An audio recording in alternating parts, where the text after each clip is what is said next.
हाय friend, मैं Praveen Kumar Duet Education Centre में आप सबों का स्वागत है। आज हमने टॉपिक्स लेके आया है ओ को O2 और H को H2 क्यों लिखते हैं।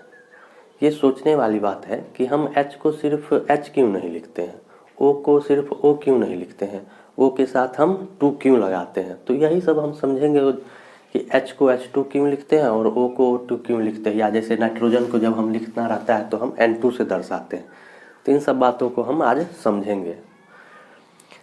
तो इसे हम समझाने के लिए हम कहानी का उपयोग करते हैं। जो कहानी हम आज आप लोगों के सामने बताने जा रहे हैं सेम फॉलो करेगा ये ऑक्सीजन, हाइड्रोजन, नाइट्रोजन। चलिए हम आप लोगों के बीच कहानी बतलाना चाहते हैं। एक गांव था, उसमें 2 किसान रहते थे। राम और श्याम नाम के किसान थे और दोनों के पास एक एक बैल था और दोनों खेती का कार्य करते थे। दोनों के पास एक बैल होने के कारण, कहने का मतलब है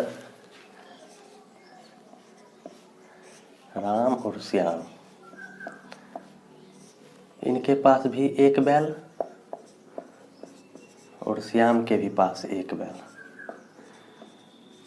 और खेती करने के लिए जब खेत की जुताई की जाती है तो 2 बैल की आवश्यकता होती है, लेकिन दोनों के पास एक एक बैल था।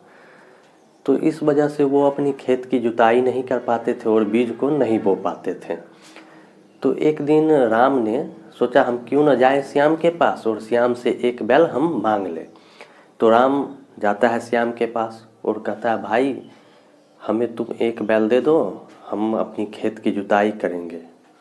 तो श्याम बोलता है नहीं भाई, तुम ही हमको दे दो, हम भी अपना खेत की जुताई करेंगे। तो इस तरह मामला फंस जाती है। तो इस तरह फिर से दोनों के पास एक एक बैल रह जाता है, जिस वजह से खेती नहीं हो पाती है। तो अंत में दोनों एक निर्णय ले पाता है। अंत में निर्णय लेता है यही कि ऐसा करते हैं श्याम भाई, तुम हमको बैल दे दो, हम अपना खेत जोत लेंगे और जब हमारा खेत जुत जाएगा तो तुम्हें जब खेत की जुताई करनी होगी तो हमसे तुम बैल लेना। कहा ये तो बहुत अच्छी बात है। तो इस तरह दोनों ने निर्णय ले लिया, जो जब तुमको ज़रूरी होगा तो हमसे बैल ले लेना और तुमको ज़रूरी होगा तो हम तुमको दे देंगे बैल।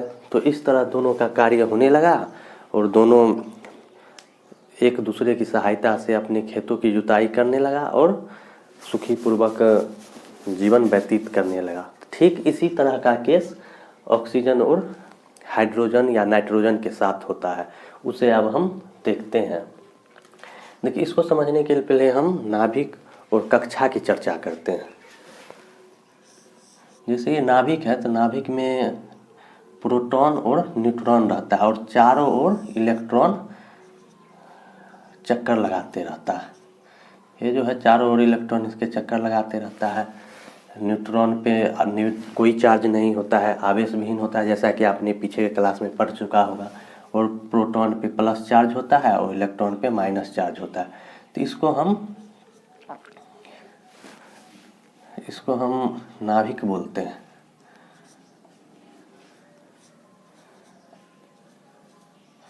और ये जो हो गया ये हमारा कक्षा है। तो ये जो है, तो पहली कक्षा में हमेशा इलेक्ट्रॉन जो होता है वो 2 इलेक्ट्रॉन रहना चाहती है और 2 इलेक्ट्रॉन होते हैं। तो पहली कक्षा में हमारा जैसे प्रथम कक्षा हुआ तो प्रथम कक्षा में 2 इलेक्ट्रॉन होंगे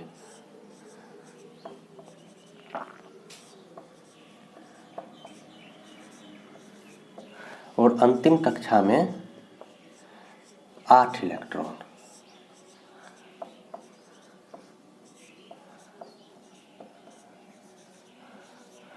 हमेशा जो जैसे कि हमेशा प्रथम कक्षा में 2 इलेक्ट्रॉन रहेगा और अंतिम कक्षा जो होगा वो 8 इलेक्ट्रॉन होगा अंतिम कक्षा में। अगर अंतिम कक्षा में 8 इलेक्ट्रॉन नहीं हो पाता है तो वो स्टेबल नहीं होता है। तो स्टेबल होने के लिए वो अपने इलेक्ट्रॉन को या तो त्याग करेगा या ग्रहण करेगा। तो उस चीज़ को हम अभी समझते हैं जो क्या इसका प्रोसेस होता है। जैसा कि हम परमाणु संख्या के बारे में लिखते हैं, हाइड्रोजन का परमाणु संख्या हो जाता है 1, उसके बाद हो जाता है हीलियम, हीलियम का हो जाता है 2, उसके बाद लिथियम, लिथियम का हो जाता है 3, बेरिलियम Be4, बोरोन का हो जाता है 5, कार्बन 6, उसके बाद कार्बन के बाद आ जाते हैं हम नाइट्रोजन, नाइट्रोजन का हो जाता है 7 और ऑक्सीजन का 8। अब हम समझते हैं क्या होता है इसमें। जैसा कि हम हाइड्रोजन को देखते हैं तो हाइड्रोजन का परमाणु संख्या 1 होता है, इसमें इलेक्ट्रॉन भी 1 होता है। तो हाइड्रोजन जब हम यहाँ लिए तो हाइड्रोजन का तो परमाणु संख्या 1 है।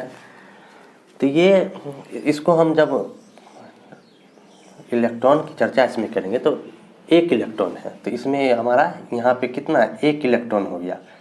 लेकिन इसका पहली कक्षा है, पहली कक्षा में हमें 2 इलेक्ट्रॉन की आवश्यकता होती है, लेकिन जबकि यहाँ पे हमारा 1 ही इलेक्ट्रॉन है।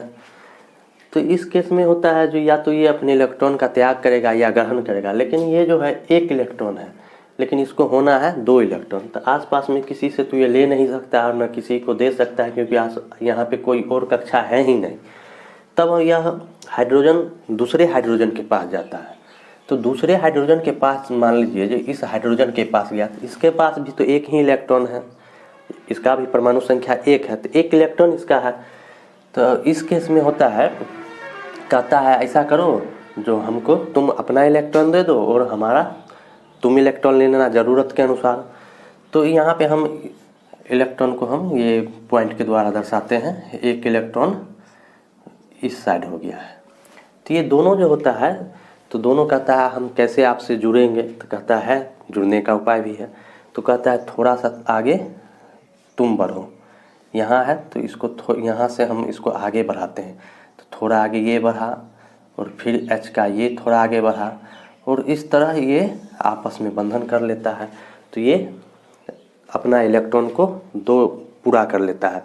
तो इस तरह ये स्टेबल हो जाता है। इसी तरह ठीक ये H जो है हाइड्रोजन, ये इसका इलेक्ट्रॉन को लेके अपना स्टेबल को पूरा कर लेता है। तो आवश्यकता अनुसार ये मतलब ये जो H है ये इसके इलेक्ट्रॉन को आपस अपने अंदर समेट लेता है और ये इलेक्ट्रॉन ये हाइड्रोजन इस इलेक्ट्रॉन को अपने अंदर समेट लेता है।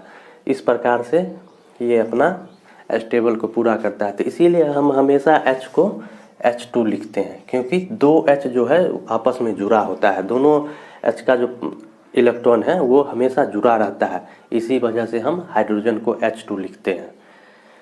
अब हम ऑक्सीजन के बारे में समझते हैं। ऑक्सीजन का कितना हो जाता है 8 हो जाता है। तो ऑक्सीजन का जो हो जाएगा, ये तो नाभिक हो गया ऑक्सीजन में, और ये हो गया पहली कक्षा। तो पहली कक्षा में तो 2 इलेक्ट्रॉन होगा और अंतिम कक्षा इसके बाद हो जाएगा 6 इसमें आ जाएगा। 6 2 8 होता है, तो इसमें 6 इलेक्ट्रॉन। लेकिन इसका अंतिम कक्षा को स्टेबल होने में 8 इलेक्ट्रॉन होना चाहिए। तो इसमें तो 6 ही इलेक्ट्रॉन है, जबकि होना चाहिए 8 इलेक्ट्रॉन। तो यहाँ पे हम क्या करते हैं, देखिए इसका जो 6 इलेक्ट्रॉन है तो ये फिर दूसरे ऑक्सीजन के पास जाता है। दूसरे ऑक्सीजन के पास जाने के बाद उसका 2 इलेक्ट्रॉन लेके ये अपना स्टेबल को पूरा करता है। उसको हम समझाते हैं कैसे होता है। देखो जैसे 2 इलेक्ट्रॉन, 4 इलेक्ट्रॉन, 5 इलेक्ट्रॉन, 6 इलेक्ट्रॉन, फिर एक ऑक्सीजन लिए, इसका भी हम 6 इलेक्ट्रॉन बनाते हैं। 6 इलेक्ट्रॉन हो गया। तो ये थोड़ा सा आगे, ये इलेक्ट्रॉन जो यहाँ है तो ये इसको हम थोड़ा आगे कर देते हैं। इसका इलेक्ट्रॉन थोड़ा आगे गया और इसका भी इलेक्ट्रॉन थोड़ा आगे आया। इसमें पहले से ही 6 इलेक्ट्रॉन था, हमको स्टेबल को पूरा करने के लिए 8 इलेक्ट्रॉन की ज़रूरत है। तो हमने इसका जो ये वाले ऑक्सीजन का हमने 2 इलेक्ट्रॉन ले लिया। जब 2 इलेक्ट्रॉन हम ले लेते हैं तो इसका 8 इलेक्ट्रॉन इसको हो जाता है और ये अपनी अंतिम कक्षा को पूर्ण कर लेती है। इसी तरह जब इसको ज़रूरत होगा तो इसमें भी तो 4 2 6 है, 2 का ज़रूरत होगा, तो इधर साइड वाले से 2 ऑक्सीजन ले लेगा और अपने स्टेबल को पूरा कर लेगा। तो इस तरह से ये दोनों बैलेंस हो जाता है। जब ज़रूरत पड़ेगा ये इस ऑक्सीजन का 2 इलेक्ट्रॉन को ये ले लेगा और जब इसको ज़रूरत पड़ेगा तो इसका 2 इलेक्ट्रॉन को ये ले लेगा और इस तरह से अपना स्टेबल पूरा कर लेगा। इसीलिए हम हमेशा इसको O2 लिखते हैं। कहने का तात्पर्य है जो O जो है दूसरे एक ऑक्सीजन दूसरे ऑक्सीजन से जुड़ा रहता है, इसीलिए हम O2 लिखते हैं। सेम केस इसी तरह का नाइट्रोजन में भी बनेगा। जब नाइट्रोजन का हम स्ट्रक्चर निकालेंगे तो पहली कक्षा में हो जाएगा 2 इलेक्ट्रॉन और अंतिम कक्षा में 5 इलेक्ट्रॉन। 5 इलेक्ट्रॉन हो जाएगा तो हम दूसरे नाइट्रोजन के पास जाएंगे और उनका 3 इलेक्ट्रॉन लेके हम अपने स्टेबल को पूरा कर लेंगे। जो नाइट्रोजन वो दूसरे नाइट्रोजन से 3 इलेक्ट्रॉन लेकर अपने स्टेबल को पूरा कर लेंगे। अब एक क्वेश्चन ये आता है कि हम Cu को Cu ही क्यों लिखते हैं, उसको Cu2 क्यों नहीं लिखते हैं, Al को Al क्यों लिखते हैं, Al2 क्यों नहीं लिखते हैं। तो इसका यही आशय है, इसका ये मतलब है, जो कॉपर जो है, कॉपर, एल्युमिनियम, उसके बाद हम लिख सकते हैं कॉपर, एल्युमिनियम, Au, सोना। तो ये सब जो है ना, ये सब धातु है। धातु जितने भी होते हैं उसका जो बंधन होता है वो बहुत मजबूत होता है। धातु का बंधन बहुत मजबूत होता है, जिस वजह से उसका जो इलेक्ट्रॉन होता है वो आपस में इधर से उधर मूव नहीं कर सकता है। मतलब कहने का है, जो धातु का इलेक्ट्रॉन आपस में बहुत ही मजबूत बंधन बनाता है। मजबूत बंधन होने के कारण वो एक दूसरे में खुद को ट्रांसफ़र करने के लिए स्वतंत्र नहीं रहता है। इसी वजह से धातु को हम सिंगल रूप में लिखते हैं, उसमें टू का प्रयोग नहीं करते हैं। और ये जो है ऑक्सीजन, हाइड्रोजन, नाइट्रोजन, तो ये सब गैस है। तो गैस का जो अणु होता है या इलेक्ट्रॉन, ये आपस में इधर उधर संचरण करने के लिए स्वतंत्र रहता है। ये आसानी से अपने बंधन को तोड़ के दूसरे के साथ अभिक्रिया कर सकती है। यही वजह है जिस कारण से हम O2 और H2 को H2 के फॉर्म में लिखते हैं, सिंगल नहीं लिखते हैं। ऑक्सीजन को O नहीं और हाइड्रोजन को H नहीं लिखते हैं, उसके साथ हम 2 का प्रयोग करते हैं। आशा करते हैं कि आप लोगों को ये वीडियो अच्छा लगा होगा। अगर आप लोगों को ये वीडियो अच्छा लगा तो हमारे चैनल को सब्सक्राइब करें, लाइक बटन को दबाएं। Thank you.